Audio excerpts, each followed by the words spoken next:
بسم الله الرحمن الرحيم الحمد لله رب العالمين والصلاة والسلام على النبي الكريم محمد وعلى آله وأصحابه وعلى من تبعهم بإحسان إلى يوم الدين أما بعد۔ شارجہ اوقاف کی طرف سے جاری کردہ کیلنڈر میں 6 رمضان 1446 ہجری مطابق 6 مارچ 2025 عیسوی الخمیس یعنی جمعرات کے دن جو پیغام تھا اس کا عنوان تھا اجر تفطیر الصائمین۔ اجر تفطیر، فطر یفطر تفطیرا یعنی روزہ کھلوانا یا روزہ افطار کرنے کا انتظام کرنا، کسی کے روزہ کھولنے کا انتظام کرنا، اس کو روزہ کھلوانا مغرب کے وقت، یہ تفطیر کہلاتا ہے۔ اور صائم، صائم کی جمع ہے صائمین، تو اجر تفطیر الصائمین یعنی روزے داروں کے افطار کرانے کا ثواب۔ اس کے تحت حدیث ہے عن زید بن خالد الجہنی رضی اللہ تعالی عنہ قال قال رسول اللہ صلی اللہ علیہ وسلم۔ حضرت زید بن خالد جہنی رضی اللہ تعالی عنہ سے روایت ہے، فرماتے ہیں کہ رسول اللہ صلی اللہ علیہ وسلم نے ارشاد فرمایا، من فطر صائما، جو شخص کسی روزے دار کو افطار کرائے، فطر یفطر تفطیر، اور صائمن مفعول ہے، معنی کسی روزے دار کو افطار کرائے، جو شخص کان لہو مثل اجرہ، تو اس کو اس کے اجر کے برابر اجر ملے گا، یعنی روزے دار کو جتنا اجر ملے گا اسی کے برابر روزہ افطار کرانے والے کو ملے گا۔ غیر انہ لا ینقص من اجر الصائم شیئا، مگر یہ روزے دار کے اجر میں کچھ بھی کم نہ کرے گا۔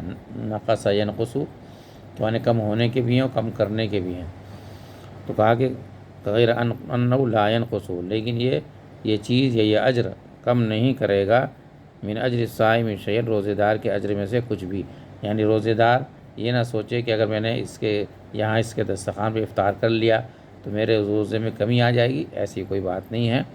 روزے دار کو بھرپور اپنا اجر ملے گا اور روزہ افطار کرانے والے کو اس کے برابر ملے گا۔ یہ حدیث ہے رواہ ترمذی شریف میں ہے، حدیث نمبر 807، اور ابن ماجہ حدیث نمبر 1746۔ اس کے بعد جو ہے الجمعہ، جمعہ کے دن جو پیغام تھا، جمعہ 7 رمضان 1446 ہجری مطابق 7 مارچ 2025 عیسوی۔ اس میں جو عنوان تھا وہ تعوید الصغار علی الصیام، عود یعود تعوید، معنی عادی بنانا، عادت بنانا، صغار صغیر کی جمع ہے، بچوں کو عادی بنانا کس کا؟ علی الصیام، روزے کا، یعنی بچوں کو بچپن ہی سے روزہ رکھنے کی عادت ڈالنا تاکہ وہ روزہ رکھنے کی ان کو عادت پڑ جائے۔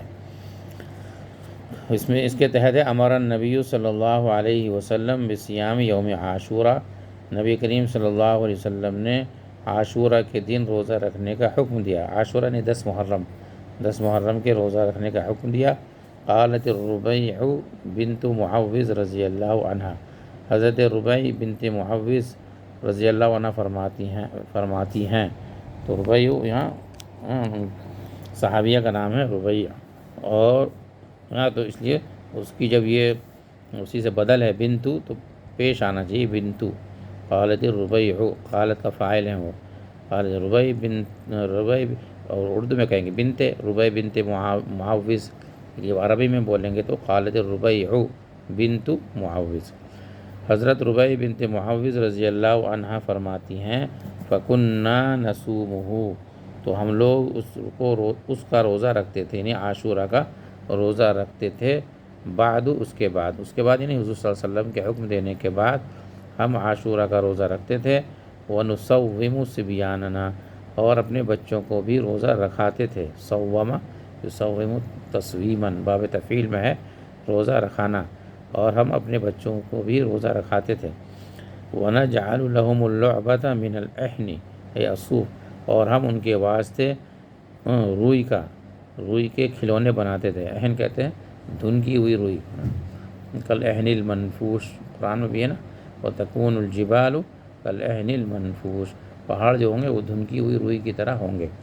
تو فرمایا اور ہم ان کے واسطے روئی کے کھلونے بناتے تھے۔ فَإِذَا بَكَى أَحَدُهُمْ عَلَى الطَّعَامِ، تو اگر ان میں سے کوئی روتا تھا کھانے کے لیے، یعنی اس کو بھوک لگتی تھی کھانے کے لیے روتا تھا، أَعْطَيْنَاهُ ذَاكَ، تو ہم اس کو وہ کھلونا دے دیتے تھے، حَتَّى يَكُونَ عِنْدَ الْإِفْطَارِ، یہاں تک کہ وہ افطار کے وقت ہوتا تھا، یعنی وہ جب افطار تک وہ بچہ صبر کرتا تھا اور اس کھلونے میں کھیل لیتا تھا، تو اس طرح سے ہم ان کو عادت بناتے تھے۔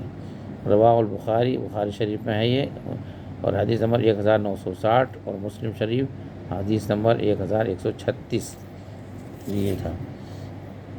اس کے بعد جو ہے ہفتے کا دن جو ہے السبت، ہفتے کے دن 8 رمضان 1446 ہجری مطابق 8 مارچ 2025 عیسوی، اس میں جو عنوان تھا وہ ہے طالع السعاد السعود، تو یہ جو ہے منزلیں جو ہوتی ہیں موسموں کی اس سے متعلق ہے۔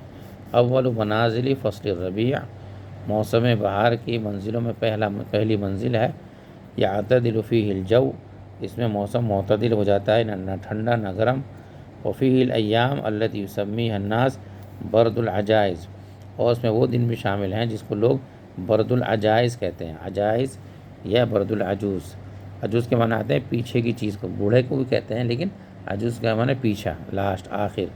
وَهِيَ تَأْتِي فِي عَجُوزِ أَوْ نِهَایَةِ الشِّتَاءِ، اور یہ آتے ہیں موسم سرما کے آخری دنوں میں یا آخر میں۔ حیث ترتفع درجۃ الحرارہ فی بعض الایام، یہاں تک کہ بعض دنوں میں درجہ حرارت بڑھ جاتا ہے۔ وَيَظُنُّ النَّاسُ أَنَّ الْبَرْدَ قَدْ ذَهَبَ، تو لوگ سمجھتے ہیں کہ سردی چلی گئی۔ فَيَعُودُ عَلَيْهِمْ، پھر اچانک واپس آتی ہے۔ وَيَأْخُذُهُمْ فُجَاءَةً، اور اچانک ان کو پکڑ لیتی ہے، یعنی ٹھنڈک لگ جاتی ہے، اس لیے اس میں بھی احتیاط کرنی چاہیے۔ تو یہ تھا جو ہے جو اس کے اندر پیغام تھا۔ ھذا وصلی اللہ علی نبینا محمد وعلی آلہ وصحبہ وسلم۔